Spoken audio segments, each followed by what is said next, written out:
Você vai ouvir agora uma mensagem com o pastor Erinaldo Santos.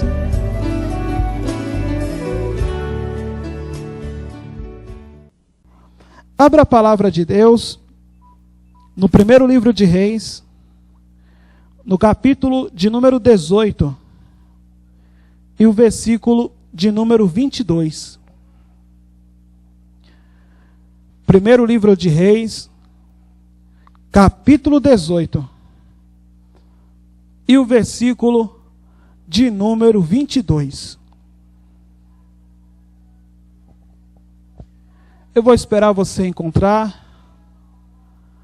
Fica lá no comecinho da Bíblia.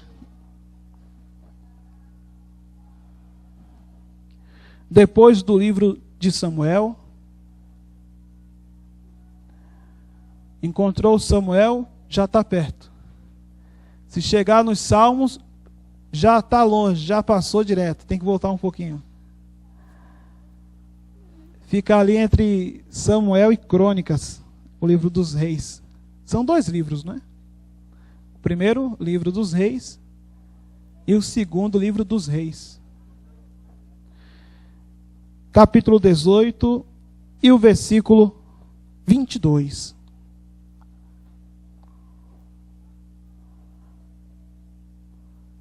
Está escrito assim na palavra do Senhor.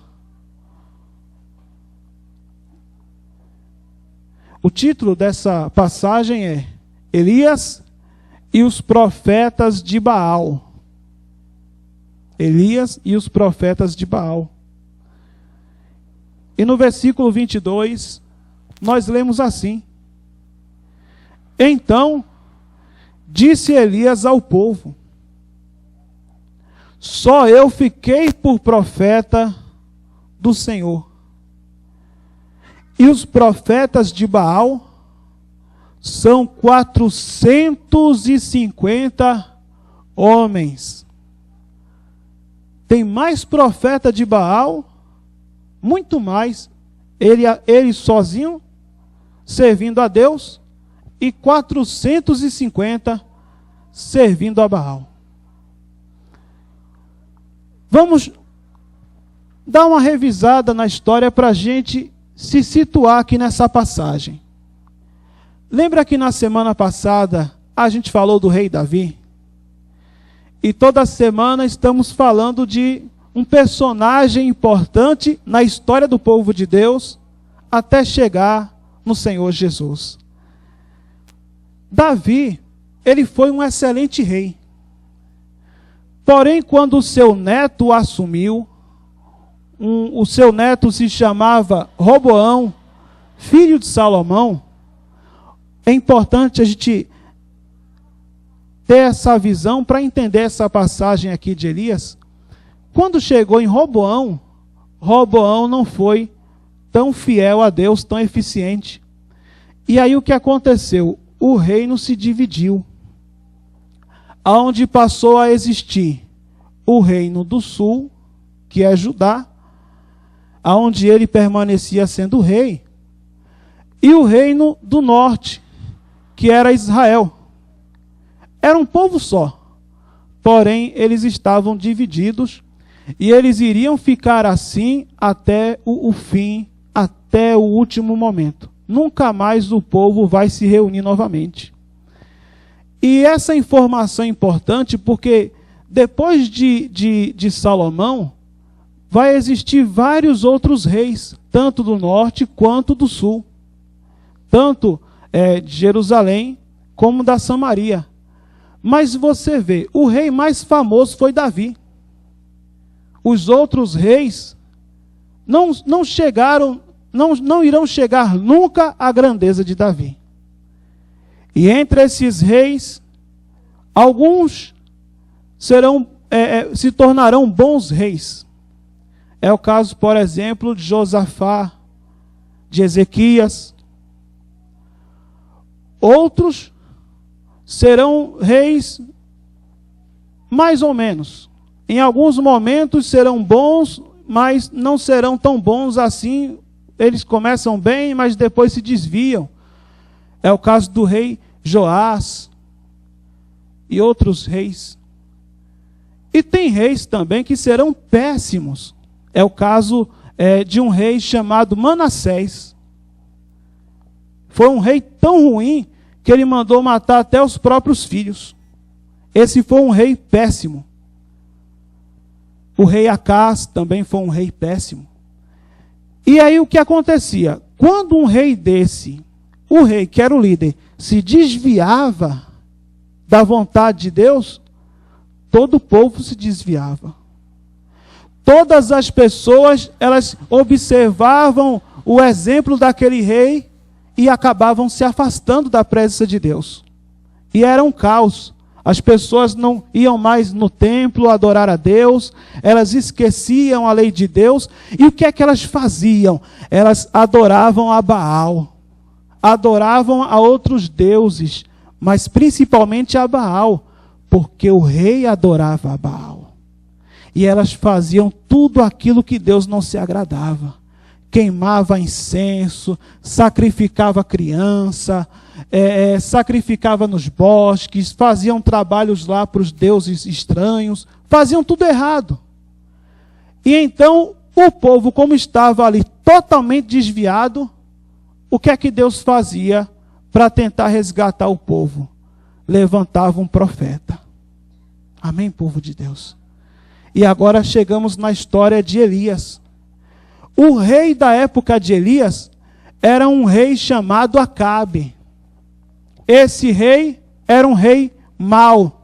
Ele estava desviado. Através da influência de sua esposa, ele servia a Baal. E com isso, todo o povo estava desviado. Então, esse profeta chamado Elias, ele vai ser o primeiro de uma série de profetas. Depois de Elias, vai surgir vários outros homens de Deus que são levantados por Deus, primeiro, para entregar uma mensagem para o rei. E essa mensagem nem sempre é bem recebida. Teve profeta que quando Deus levantou para levar a mensagem para o rei, ao invés de se arrepender, o rei mandou matar o profeta. Ser profeta não trazia nenhuma vantagem para o homem de Deus. Vantagem material que eu falo. O profeta geralmente enfrentava o rei. O profeta geralmente era rejeitado, podia ser preso. Poucas vezes o rei que estava desviado dava ouvidos ao profeta. E quando o profeta falava e o rei não obedecia, pouco tempo depois, geralmente o rei ele vinha a morrer. Porque ele não abriu o coração para a palavra de Deus. Aí Deus ia lá e matava o rei. E aí vinha outro rei e começava a história tudo de novo. Se o rei fosse bom, Deus abençoava. Se o rei fosse ruim, Deus levantava um profeta. Então, esse conceito de profeta bíblico mostra o seguinte, que profeta não é algo que tem em todo lugar, em cada esquina, de todo jeito, o tempo todo. E o profeta também não é alguém que vai viver certos benefícios por causa daquela palavra que ele lança. Porque a palavra do profeta era uma palavra de conserto. Dificilmente aparecia um profeta para dizer, o povo vai vencer, vocês vão prosperar. Não. Geralmente a palavra do profeta era, o rei tem que se consertar, tem que se converter, tem que se arrepender dos maus caminhos, tem que fazer a vontade de Deus. Era essa a palavra do profeta. E foi isso que Elias veio fazer aqui. Elias é esse homem. Um homem que não veio de lugar nenhum. Não veio de uma família rica, não veio de uma família de sacerdotes, não veio de uma família de reis. Ele veio apenas para levar para o rei a palavra de conserto, a palavra de Deus. E para fazer isso que ele estava fazendo, tinha que ter muita coragem. Amém? Então ele se levanta, Deus o levanta para que ele venha enfrentar o rei Acabe. E nós lemos aqui no versículo 22. Então disse Elias ao povo: só eu fiquei por profeta do Senhor. Só eu fiquei. E os profetas de Baal são 450 homens. Era fácil para o profeta? Não. Era uma missão muito complicada. Ele estava aqui arriscando a própria vida. Porém, Deus vai abençoar e através da vida dele vai haver uma grande conversão ao Senhor. Você crê que isso realmente aconteceu? E que Elias foi esse grande homem de Deus? Essa semana vamos estudar um pouco da vida do Elias e estudar um pouco acerca dos profetas de Deus. Põe a mão sobre o seu coração, feche os seus olhos, vamos falar com o Senhor.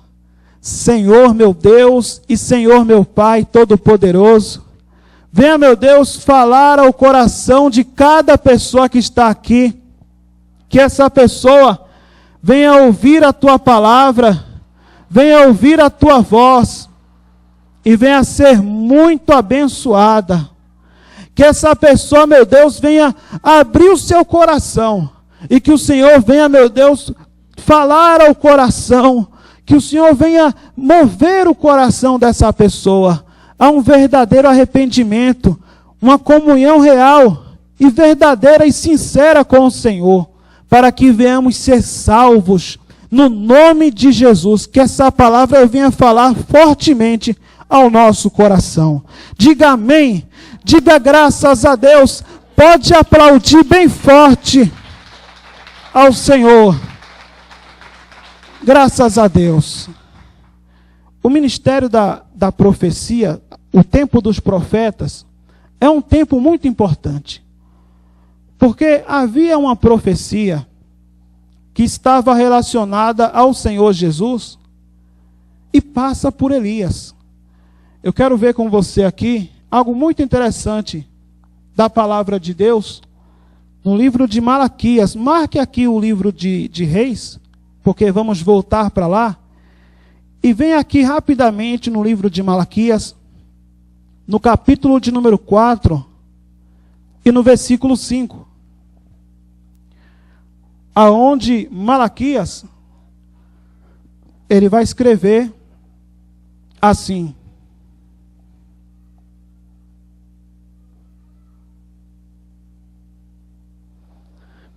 eis que eu vos envio o profeta Elias,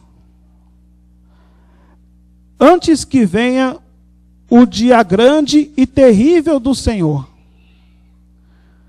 e converterá o coração dos pais aos filhos, e o coração dos filhos a seus pais, para que eu não venha e fira a terra com maldição. A Bíblia é algo interessante. Uma história do passado, ela revela uma parte do que vai acontecer no futuro. A Bíblia, ela se completa. Quando essa palavra aqui foi escrita, naturalmente Elias já estava morto. Mas a Bíblia aqui está falando, então, de quem? De um profeta que tem o mesmo espírito, ou seja, a mesma fé que Elias. E esse profeta vai surgir no futuro. E quando esse profeta aparecer, ele vai aparecer justamente no tempo aonde também o Senhor, o Messias, que é o Senhor Jesus, também vai aparecer. Então essa palavra aqui, na verdade, está falando de João Batista. Que João Batista é o Elias, que vem com aquela ousadia, que vem para levar o povo ao arrependimento, que vem para levar o povo à conversão. Lucas capítulo aqui de número 1. Se você não encontrou, não tem nenhum problema, porque essa mensagem, ela está sendo gravada, e depois eu faço um DVD e você vê em casa as referências. Eu coloco até a referência aqui no rodapé, para você ver. Lucas capítulo 1, versículo 17. irá diante dele no espírito e virtude de Elias. Aqui já é no Novo Testamento. Então vai surgir um no espírito e na virtude de Elias. Quem é esse aqui? É João Batista. É aquele que vai preparar o caminho para o Senhor. Agora, veja que coisa interessante. O que é a vida de um profeta? João Batista pregava ali junto ao Rio Jordão. O que é que ele dizia para o povo? Vocês estão abençoados. Vocês são maravilhosos. Vocês estão ricos. Ele falava isso? Ele falava, arrependei-vos. Porque é chegado o tempo em que a raiz vai ser arrancada pelo machado. Arrependei-vos porque ele está chegando e vai limpar com a eira a sua pá na mão e vai jogar o que não presta no fogo. João Batista, ele vem com uma palavra duríssima para aquele povo. Inclusive, ele até certa vez acusou um rei da época de adultério. Coisa que vai lhe custar a própria vida. Aonde ele vai ser decapitado. Então você vê que o ministério do profeta era um ministério até perigoso.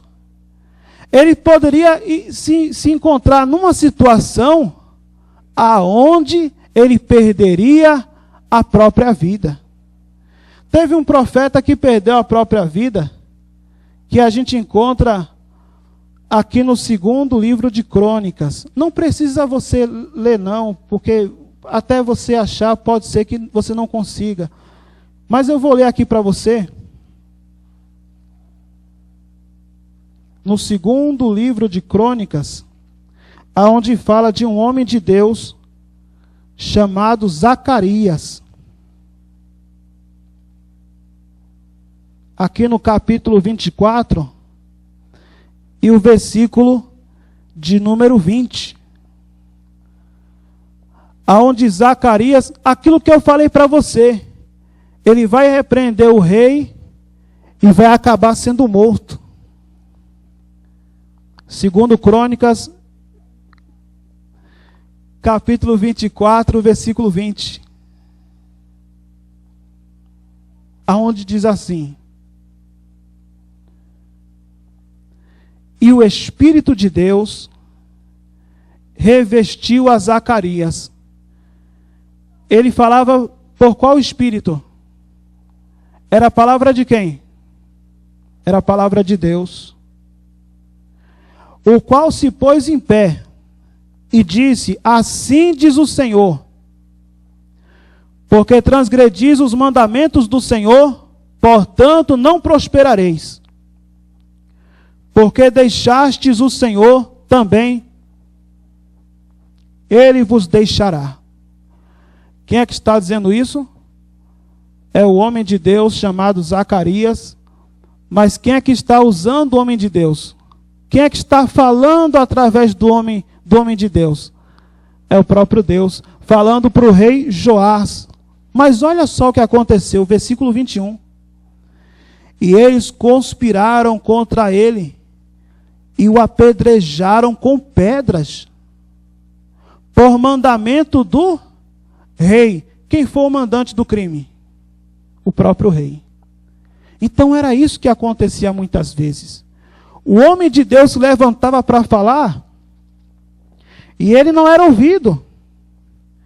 Um outro profeta aqui que se levantou para falar, profeta, no capítulo 25, versículo 15. Esse se levantou contra um rei chamado Amazias. 2 Crônicas 25, 15. Então a ira do Senhor se acendeu contra Amazias e mandou-lhe um profeta. Foi para falar coisa boa? Mais uma vez não. Que coincidência, esses profetas só falam coisas duras para o povo. E aí o profeta vai dizer: porque buscastes deuses do povo, que a seu povo não livraram das tuas mãos? E sucedeu que, falando-lhe ele, respondeu. O rei vai dizer assim: fostes colocado como conselheiro do rei? Cala-te, porque te feririam. Ou seja, se você não se calar, eu vou mandar bater em você. Era desse jeito. Todo profeta que se levantava, geralmente era rejeitado. Elias, ele foi o primeiro profeta. Então vamos voltar lá para a história de Elias e os profetas de Baal. Nós poderíamos ver muitas outras passagens sobre os profetas e sobre como eles foram perseguidos. Teve rei que mandou prender profeta. Teve rei que mandou o profeta só profetizar coisa boa. E ele ia lá e falava a verdade. E na maioria dos momentos, os reis nunca ouviam a palavra do profeta. Elias foi o primeiro homem dessa qualidade. O primeiro grande profeta de Deus. E da mesma maneira aconteceu com ele. O Acabe, quando viu Elias profetizando que Deus estava rejeitando, que Deus iria fazer o seu juízo, Acabe achou graça. Porém, Elias disse assim: para que você venha entender que essa palavra veio de Deus, durante 3 anos não vai chover nessa terra. E realmente não choveu. Parecia uma coincidência. Passou uma semana e não choveu. Passou um mês e não choveu. Passou 6 meses, cadê a chuva? Passou um ano sem chover. O tempo que a gente está passando aqui, hoje, essa falta de chuva traz muita dificuldade para o povo, não é, minha gente? Eu estava falando com alguns irmãos aqui, eu vi numa reportagem que uma barragem em Surubim secou completamente. Quem chegou a ver essa reportagem? Passou no noticiário para todo o país. Eu conversando com meu sogro tem um sítio, tem um açude. O açude está secando dia após dia, porque não chove. E a gente tem a esperança que daqui a poucos meses comece a chover de novo. Imagina se passar 3 anos sem chover. Imagina. Imagina se o Nordeste não cair chuva durante 3 anos. Imagina o caos que se torna o Nordeste. Os animais morrendo porque não tem o pasto. A pessoa planta, mas não tem, a terra não tem água para aquela semente se desenvolver e a pessoa colher o fruto. Ela joga a semente e perde a semente. Imagina a dificuldade. Tudo depende de água. Então, se instalou nesse país aqui uma crise terrível, você não tem ideia. Uma crise tão grande que o rei Acabe, ele vai mandar chamar Elias. E vai ameaçá-lo muitas vezes. E vai propor um desafio. Que o Deus que responder com fogo, esse era o Deus verdadeiro. Elias aceita o desafio. Eu vou contar a história rapidamente. Para você ver que não precisa muitas pessoas para Deus operar o milagre. Elias clamou a Deus e Deus respondeu com fogo. Os profetas de Baal clamaram o dia todo e não houve resposta. Elias foi lá, clamou a Deus e houve resposta. A oração foi curta, mas Elias, ele era um homem de Deus. E depois que ele clamou e houve a resposta, o fogo caiu do céu, ele vai orar e a chuva vai cair no nome de Jesus. Abra aqui para a gente encerrar lá na Epístola de Tiago, lá no Novo Testamento. Lá pertinho do Apocalipse já. Aí você volta um pouquinho. Aí você encontra a epístola de Tiago, que diz assim, aqui no capítulo 5, e no versículo de número 17. Aonde diz assim: e Elias era homem sujeito às mesmas paixões que nós, e orando pediu que não chovesse. E por 3 anos e 6 meses não choveu sobre a terra. Amém, povo de Deus? E orou outra vez, e o céu deu chuva, e a terra produziu o seu fruto. O homem de Deus, quando ele ora, não precisa fazer uma grande oração. Se ele anda em comunhão com Deus, a oração pode ser curta, mas a resposta é certa. Quando você anda na presença de Deus, você ora e Deus manda a resposta naquela hora. Porém, os profetas de Baal, eles passaram um dia clamando a Baal. Baal, nos responde. Baal, queremos que o Senhor nos responda, Baal. A oração foi o dia inteiro. Na metade do dia, eles começaram a se cortar, os 450 profetas de Baal. Não houve resposta. E eles ficaram o dia todo clamando. Quando Elias foi orar, ele mandou trazer água e colocar sobre o bezerro para que viesse ali a resposta de fogo. E ele mandou colocar água em cima do holocausto. É fácil para a lenha pegar fogo, ela molhada? É fácil? Quem é que acende fogo e molha aquilo que quer acender? Eu quero acender essa lenha aqui, eu vou jogar água. Vai prestar? Vai melhorar ou vai piorar? Vai piorar. Sabe por que Elias fez aquilo? Para provar que não era nenhum truque. Que não era nenhum truque de mágica. Ele mandou jogar água ali, vários cântaros. Se não me engano, foram 4 cântaros. Um cântaro dá 12 litros de água. Eram 4, 48 litros de água. E ele disse, traga mais, quase 150 litros de água. Para acender uma fogueira eu jogo 150 litros de água. Aí ele vai fazer a oração. Deus de Abraão, de Isaac e de Israel, mostra para esse povo que o Senhor colocou o coração deles para trás. Se eu sou o teu servo, responde com fogo agora. E caiu fogo do céu, minha gente. Caiu um fogo do céu assim, ó. E consumiu o bezerro, consumiu a lenha, consumiu a pedra, consumiu a água. E houve resposta de Deus naquele lugar. E as pessoas dobraram o joelho e disseram, só o Senhor é Deus. Só o Senhor é Deus. Deus quer usar você na sua casa dessa forma. Para que através da sua vida as pessoas venham saber que existe um Deus vivo que responde quando você ora no nome de Jesus. Mas para isso, você tem que ter comunhão com esse Deus. Fique de pé, por favor, e pode aplaudir bem forte a esse Senhor maravilhoso, que é o Senhor Jesus. Pode aplaudir mais forte e diga glória a Deus. Uma das coisas que chamam a atenção nessa passagem, de tantos detalhes interessantes, é que a primeira coisa que Elias fez foi restaurar o altar. O altar estava quebrado e ele foi e restaurou o altar.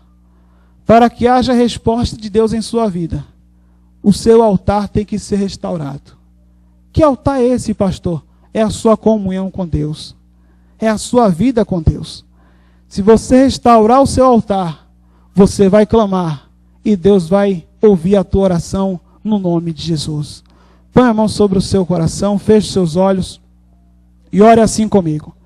Meu Deus e meu Pai, eu ouvi a tua palavra, eu ouvi a tua voz e eu te peço, restaura o meu altar, o meu coração. Eu quero falar aquilo que o Senhor quer. Eu quero viver na tua dependência. Eu quero temer somente o Senhor e a mais ninguém. Coloque em minha vida o espírito de ousadia que Elias tinha. Ele não teve medo do rei. Ele não teve medo dos profetas. Ele confiou no Senhor. E o Senhor o honrou. Honra, Senhor, a minha fé. Me dá essa ousadia. No nome de Jesus. Vai falando com esse Deus maravilhoso. Saiba que fazer a vontade de Deus nem sempre é fácil. Veja que muitos homens, ao se colocarem diante do Senhor e dizer, eis-me aqui, para ser um profeta, passaram por muitas desventuras, passaram por muitas situações difíceis. Nem sempre é fácil você ser o único da sua casa que leva a palavra de Deus para a sua família. Nem sempre é fácil você servir a Deus e ser da fé. Nem sempre é fácil. Mas aquele que deseja fazer a vontade de Deus tem que estar pronto para tudo. A primeira coisa que você deve fazer é consertar o seu altar. Remover da sua vida aquilo que não agrada a Deus. E dizer para o Senhor, faz de mim uma nova criatura, um novo ser. Me ajuda, Senhor, a fazer a tua vontade. No nome de Jesus. Ainda que não seja fácil, mas eu quero fazer a tua vontade e dizer, eis-me aqui, Senhor. Diga, eis-me aqui. Usa-me, Senhor, como o Senhor quiser, no nome de Jesus.